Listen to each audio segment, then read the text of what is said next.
Okay, so welcome to the Absolute Advantage podcast wrap show, where basically what we're doing is we just finished a podcast where we interviewed Petra Velzeboer, who is a keynote speaker, a psychotherapist, mental health consultant, executive coach, and she hosts her own podcast called Adversity to Advantage, and she is also host of Spotify's Killing It, Adventures in Startups and Mental Health. So we had a really engrossing conversation around mental health and how we as leaders need to be looking at and creating more of an empathetic kind of environment, how important connection is.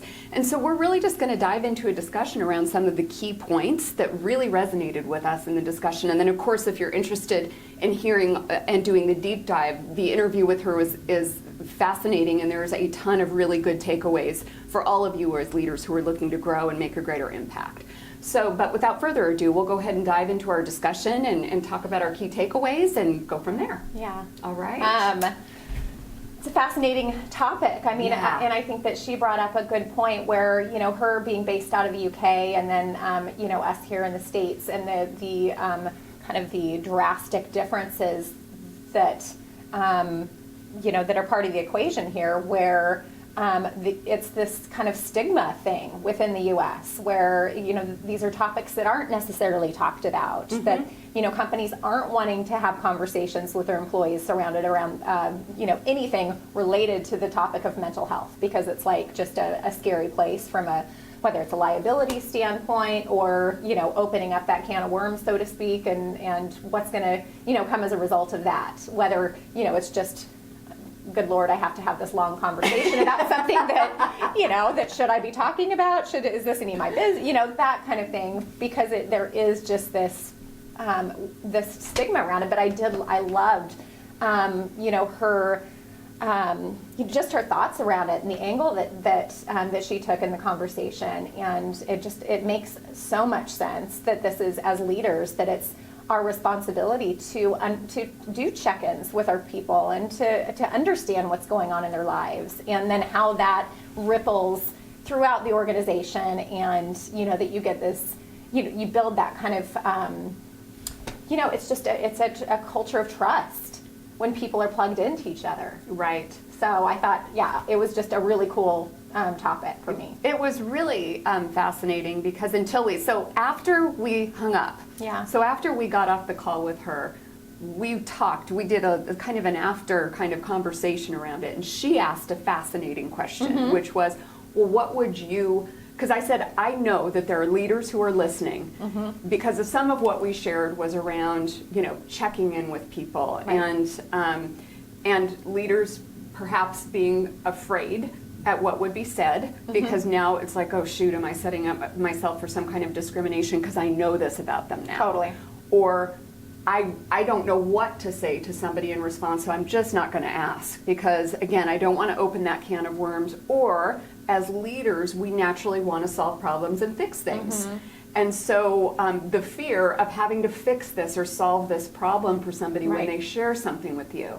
So this really kind of went back to the quality of the questions that we ask as leaders, and that you don't have to solve the problem. For me, that was one of the key takeaways I got from the conversation that was almost freeing. Was that I don't have to solve the problem. I just need to ask it, well, how does it, you know. Totally. Just help them uncover and you know, and help them ask themselves the questions they need to ask to lead them down the path of, you know, whatever the solution is. I think that something else she asked was, well, how do we start to change this? Because I said the first thing is around these two words, mental health. Here anyway in the United States, because she's overseas, but here in the United States, we're dealing with this when it's so far down the line that this negative stigma that's around it. So right away when we say mental health, we're talking about we look at that in a negative standpoint. We're almost in a reactive mode versus proactive. We don't have a positive feeling associated with the word mental health. When mental health, I think framing it differently within your organization and having real conversations around, like she gave an example of like in a stand-up meeting that they had on Monday mornings, where she's just asking, what did you do this to her team? What did you do this weekend to take care of your mental health? You know, and some of her employees were like, hey, I did yoga, I spent a lot of time outside, you know, or I didn't do a very good job of doing it actually. But there's a whole dialogue around it that is framed in a really positive way, instead of it being this negative thing where we're talking about anxiety, you know, depression. All of these things are important. I don't want to diminish those, but I think it's the work that has to be done way before, proactively, before you get to that kind of a discussion. Totally. So I found that was really, you know, the whole discussion was fascinating, and there was a lot to kind of dig into. But well, it's a huge topic. I mean, just the question alone of like, how do we, you know, how do we change kind of here in the States again? How do we kind of get further down the tracks and align ourselves better with, you know, with where she's coming from in the UK, and that this is more of an open kind of dialogue that's taking place. Like, how do we get from where we're at today to there? And it's like, you know, I don't even know. I don't know where to begin other than starting to have these conversations and starting to remove the stigma that's behind it. And, you know, I think that the fear of, you know, engaging in a conversation about mental health with somebody or doing a check-in and how they're doing them. And this isn't about having them unpack their baggage from their childhood or like, you know, do a data dump. And I think, you know, so often, you know, maybe us as leaders think, gosh, what am I opening this conversation up to? You know, but I did love you know, those check-ins with the team and, you know, just staying present. Like, what are you doing for yourself? How are you, you know, we all talk about keeping a healthy body, you know, and there's no, you know, we don't have the same, it's like on two different tracks. Yeah. It's so weird. Isn't that strange? So, you know, people just aren't having as open of conversations about what they're doing for their mental health. And I think that's really the key, you know, takeaway through all of this is to be framing it in a different way, in a really positive way. And I think as leaders too, it starts with us, right? And what we're doing for our mental health. Right.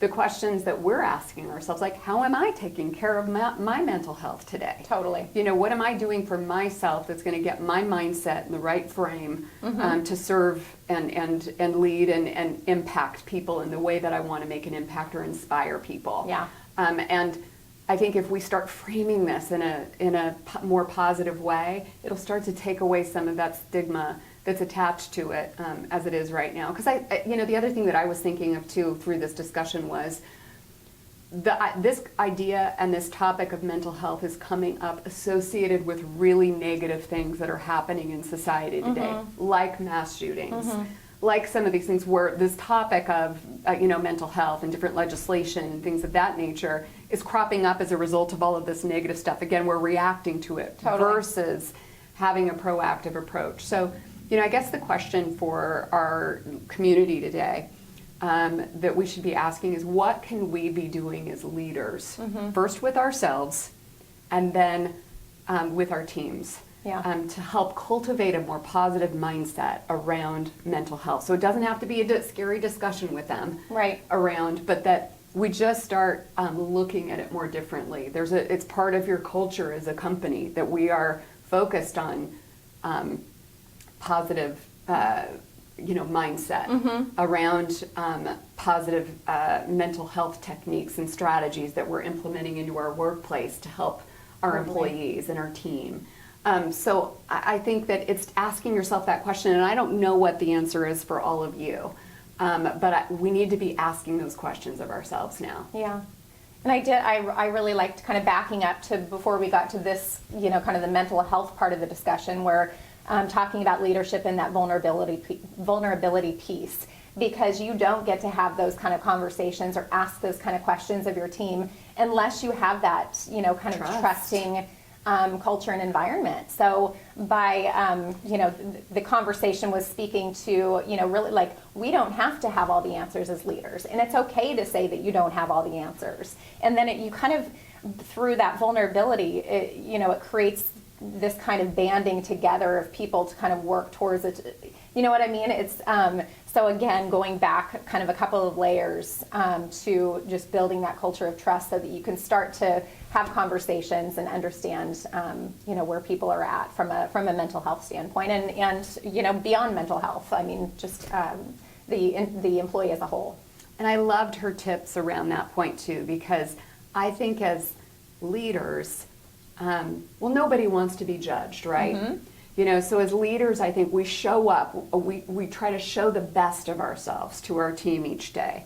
And there's this illusion, unless you can do this with a level of transparency and vulnerability in the right way, I think, or in a positive way, we've got it all figured out. Mm-hmm.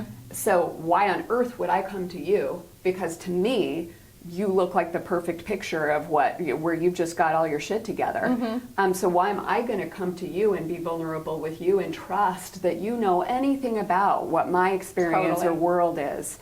So I loved her feedback or her insight around let their experience be let them be the expert in their own experience. Mm-hmm. But first, that trust has to be built where, and she gave a couple of really great examples. So, make sure to listen to the show. But, where you can be vulnerable without what many of us as leaders can sometimes feel like that's weak. Mm-hmm. And I think going back to our discussion we had about gender a couple of episodes, if you're a woman in leadership too, I think one of the things that can be our very strength, which is our ability to nurture and to connect, which is really what we're talking about here, can be perceived as being weak. For sure. And so we put up extra things so that, anyway, it's a fascinating kind of dynamic and all kinds of things at play here. Yeah, it was a fun conversation, and really eye-opening. Yeah. So take a look, check it out. It'll be on the absoluteadvantagepodcast.com. Our show notes will be there, and some additional great information for you as well. We've got 6 secrets of most successful leaders that you might be interested in downloading. So check it out, check out the show, and we'll see you the next time.